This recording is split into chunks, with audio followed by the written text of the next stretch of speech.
Welcome to Build to Last, the podcast where I, Eric of Maykus Homes and Neighborhoods, dive into the art of crafting not just homes, but entire neighborhoods and lasting relationships. Join me as we explore the heart and soul of building communities that stand the test of time. Well, welcome to today's show, and welcome back to Built to Last, a podcast hosted by me, Eric Swartz of Maykus Homes.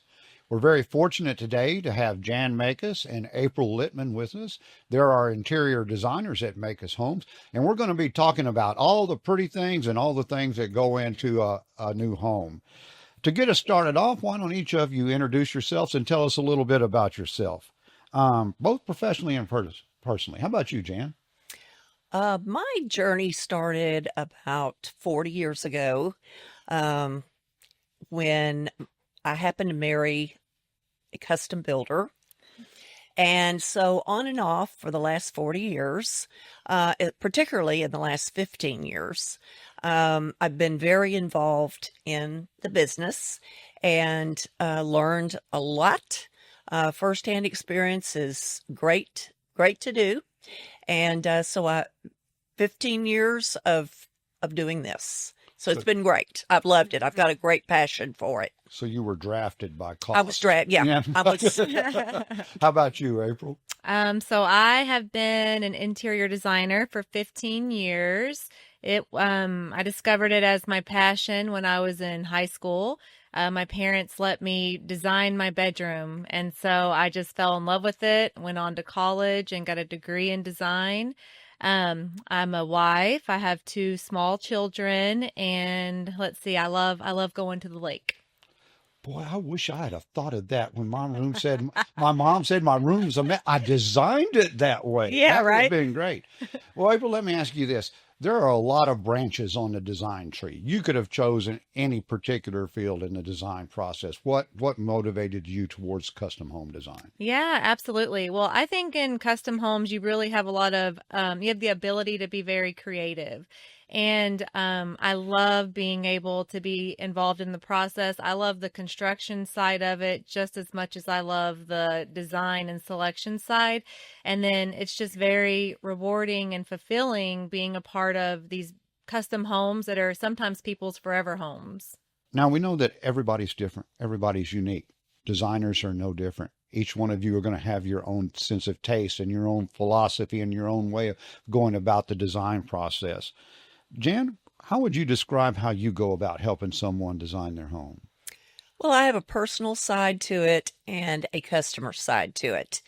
The first thing that I try to think of, which is hard sometimes, is what the customer wants. What do they see in their lifestyle? What do they want? As far as what I like, I'm a little bit more on the adventurous side. I love to dip into color, try new things, new ideas that we could incorporate into the house, doing with their lifestyle. But I try to, let them have a little risk in rather than doing all neutrals, playing it safe. Let's have a little fun with it. Okay, great. How about you, April? Yeah, I think it's fun because working with Jan, her and I really balance each other out from a design style perspective. I love color too, but I also love neutrals. I love a soothing color palette and just introducing organic materials, natural wood, different types of stones, plaster, just really mixing different textures and materials. And then I think every home should really have a wow factor moment. And that's where Jan comes into play because she can get really creative with those areas. Okay, great. Wow factor, Jan. Yes. Can't help myself. Yes, it. Let me ask you this. Jan, if I was a customer, kind of just take me through what I could expect going through the Maykus process of design. What are we going to do first, and how are we going to go along with that? Well, it's very important that April and I get to know the people. And that is part of the really fun part for us Yeah. because we get to know each person, each lifestyle is so individual. So it's really crucial that we understand the person. After all, it is their home, and so we want to make it their home. So the first thing we would do is get to know them.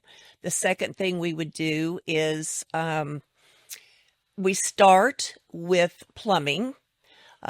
We don't necessarily select plumbing finishes, but we start with what they want to see in the shower, what they want to see for their kitchen. Do they want a utility sink? So forth. Then we move on if they want natural stone in their home somewhere. We will do that. If they do not, then we'll go on to a man-made engineered quartz, which is a little bit easier to work with regarding tile. So then there's a tile meeting. I would say all in all with meetings with customers, we meet at least 5 times to go over the major items of their home. Another one would be lighting. We would cover that.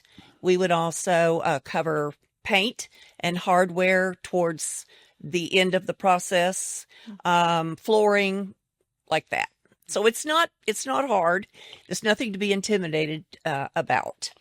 Do you find most people are prepared? Do they expect for them to have to pick so many different things?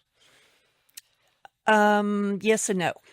Some of them are a little bit more educated because they've built before. Right. It doesn't necessarily depend on their age, Right. because some empty nesters have been in their homes for a long period of time. So they're kind of having to start all over, or if they bought an existing home. But yes and no. And it's really nice of those that do know what they want. But we kind of take it off from there. Yeah. Okay, well, that's great. Well, a house has to do 2 things. It's got to function like a house. You've got to live in it.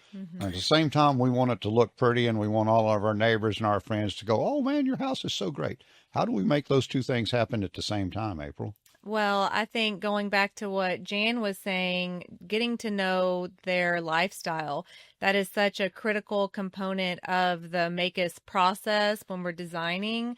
And so without knowing their lifestyle, we wouldn't know how they're going to use the different spaces in their home. And yes, we want it all to be very beautiful, but we also want it to be functional. So we want, the materials that we're putting in the kitchen or proposing for the kitchen, if they have children, if they have pets, if they have a very busy lifestyle, we want to make sure that we are educating the customer on how those materials perform. And so they know what to expect when it comes time to maintain them, because we do want it to be functional, but also beautiful. And so you might pick a marble for a countertop in a master bathroom, but you're not necessarily going to put that on the kitchen island where all the kids are going to be eating and all that types of stuff. That makes excellent sense. Well, Jan, these pod shows going to be on the internet. We use the internet every day in our lives in so many ways, and it seems like we're using it more and more every day. How can the internet be both useful, and are there any dangers associated with using the internet during the design process? For the customers, they're very useful. But we try to convey to them that they can be very deceptive because they use things that are not in the real world. For example, the lighting, the staging. It could be very deceiving, like I mentioned. So we try to call their attention to, let's re-examine what you're looking at. Let's go over that, and what of that vision do you really like? Which element of that vision are you really after? And we don't say no. It's not that we say no. We just try to educate them a little bit more than what they're seeing. Well, you know, a lot of times too, some of these things that people see on the internet are only available on the internet. Right. Are there any dangers in that, April? Yeah, absolutely. Whenever you're purchasing online, number one, you don't necessarily get that customer service aspect versus if, you're purchasing through Maykus. And then I think one of the other things too is the warranty. So what happens when you purchase that and it ships out to you, it comes in either broken or damaged, or maybe it doesn't. Maybe it comes and it's perfect, but then you install it. And then there's an issue, it malfunctions. So who are you going to be talking to? Are you going to be talking to someone local, a real person, or are you going to be talking to someone on the phone, a million miles away? Who knows? So I think there's just a lot of advantages whenever you are shopping with the builder that you're working with, because there's just so many benefits there versus purchasing something online. Yeah, very good.